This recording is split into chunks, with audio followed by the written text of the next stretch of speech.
এবারে গুরুত্বপূর্ণ কাজ বাকি আছে। এখানে দেখেন জানুয়ারি মাসের 2 তারিখে প্রাইমারি পরীক্ষা অনুষ্ঠিত হতে যাচ্ছে। আমি দেখাচ্ছি ওএমআর শিট কিভাবে পরিশুদ্ধভাবে আপনারা পূরণ করবেন পরীক্ষাতে। একবারে নির্ভুলভাবে এটি দেখাচ্ছি, আপনাদের যেটি সাহায্য করবে পরীক্ষার হলে। সর্বপ্রথম এখানে তারিখ দেওয়া আছে, আপনার তারিখের ঘরটি পূরণ করবেন 2026, কারণ জানুয়ারি মাস কিন্তু 26 সাল পড়বে। এই যে কালো বৃত্ত আছে, এই কালো বৃত্তগুলোতে আপনাদের হাত দেওয়ার কোনো প্রয়োজন নেই। যেটা খুবই গুরুত্বপূর্ণ এবং ভাইভাতে কাজে লাগে যে আপনি সত্যি আসল পরীক্ষার্থী কি নকল পরীক্ষার্থী এই জায়গাতেই প্রমাণ করবে। বাংলাদেশ সম্পর্কে বাংলায় 3টি ও ইংরেজিতে 2টি বাক্য লিখতে হবে। এখানে বাংলাদেশ সম্পর্কে দেওয়া আছে, আমি লিখলাম, প্রথমে লিখছি বাংলাদেশ 1971 সালে স্বাধীন হয়, এই একটি বাক্য আমি এখানে লিখলাম। আচ্ছা, এবারে আমি 2 নম্বর বাক্য লিখব, ঢাকা বাংলাদেশের। আমি 3 নম্বর বাক্য লিখলাম, এটাও আমরা লিখে ফেললাম। দেখেন আমরা কিন্তু উপরের ঘরটা কিন্তু পূরণ করেছি। এখন ইংরেজিতে 2টি বাক্য লিখতে বলেছে, আমি ইংরেজিতেও বাক্যটা লিখে দেখাচ্ছি আপনাদের। সাপোজ আমরা লিখতে পারি স্মল কান্ট্রি, আমরা লিখলাম এখানে। তারপরে আমরা লিখতে পারি বাংলাদেশ সম্পর্কে, আচ্ছা আমি লিখলাম বাংলাদেশ ইজ বিউটিফুল, বাংলাদেশ সুন্দর দেশ। আচ্ছা ঠিক আছে, জাস্ট আমি আপনাদের দেখাচ্ছি যে এইভাবে আপনারা লিখবেন, কারণ আপনি যখন ভাইভাতে মনোনীত হবেন তখন ভাইভা বোর্ডে কিন্তু আপনাদের এরকম একটি ফর্ম দেওয়া হবে এবং সেখানে আপনাদের এটা লিখতে হবে। যদি কেউ প্রক্সি দেয় তাহলে কিন্তু সে সহজে ধরা খেয়ে যাবে। আচ্ছা আমি আরেকটা জিনিস লিখি, এখানে রোল নাম্বার লিখতে বলেছে, আমি আমার রোল নাম্বার এখনও হাতে পাই নাই। সাপোজ আপনাদের দেখাচ্ছি, আমার রোল নাম্বার ধরলাম, আমি এসএসসির রোল দিলাম, মনে করেন 30 75 43, কিন্তু এখানে বলেছে বাংলায় লিখতে হবে। দেখেন রোল নাম্বার কিন্তু আপনারা বাংলায় লিখবেন।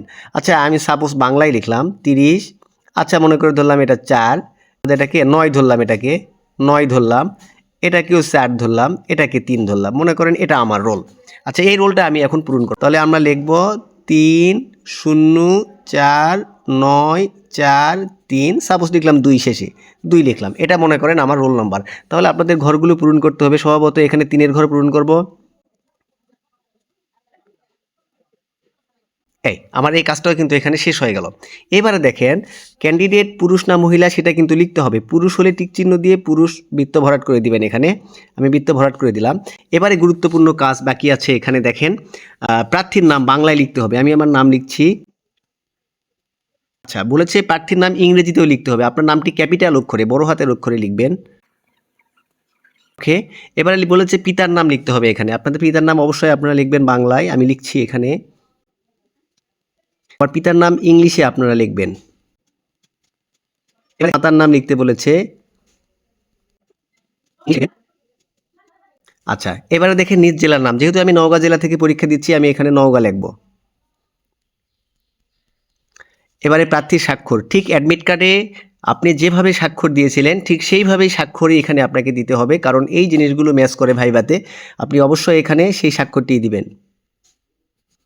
আচ্ছা তারিখ যদি দেন 2 তারিখে পরীক্ষা হবে, 2/01, আচ্ছা 02/01/2026 সাল। আপাতত আপনার কাজ শেষ। এবার যখন আপনি প্রশ্নপত্র হাতে পাবেন তখন প্রশ্নপত্র দেখে এখানে যে আপনার প্রশ্নপত্র যদি পদ্মা, মেঘনা, যমুনা, সুরমা এরকম প্রশ্নপত্র ওখানে দেওয়া থাকবে, যেই কোডের প্রশ্ন আপনি পাবেন সেই কোডটা এখানে পূরণ করবেন। সাপোজ ধরেন যে যমুনা আমি প্রশ্নপত্র পেয়েছি যমুনা কোডের, তাহলে আমি এখানে যমুনা কোড পূরণ করে দেবো। এখানে পূরণ করে দেওয়ার পর সেই কোডের প্রশ্ন থেকে আমি এখানে উত্তর দেওয়া শুরু করব। আশা করি সকলেই বুঝতে পেরেছেন, সবাইকে অনেক ধন্যবাদ। আর একটা ঘরে এখানে কক্ষ পরিদর্শকের স্বাক্ষর, এই কক্ষ পরিদর্শকের স্বাক্ষর দিবেন, কক্ষ পরিদর্শক যিনি আপনার পরীক্ষা নেবেন তিনি আপনাকে এখানে স্বাক্ষর দিবেন। সবাইকে অনেক ধন্যবাদ। আসসালামু আলাইকুম। ভিডিওটি ভালো লাগলে শেয়ার করে সবাইকে দেখার সুযোগ করে দিবেন। 2026 সাল আপনার জন্য নতুন পরিচয় বহন করুক, আপনার জন্য শুভকামনা রইল। আসসালামু আলাইকুম।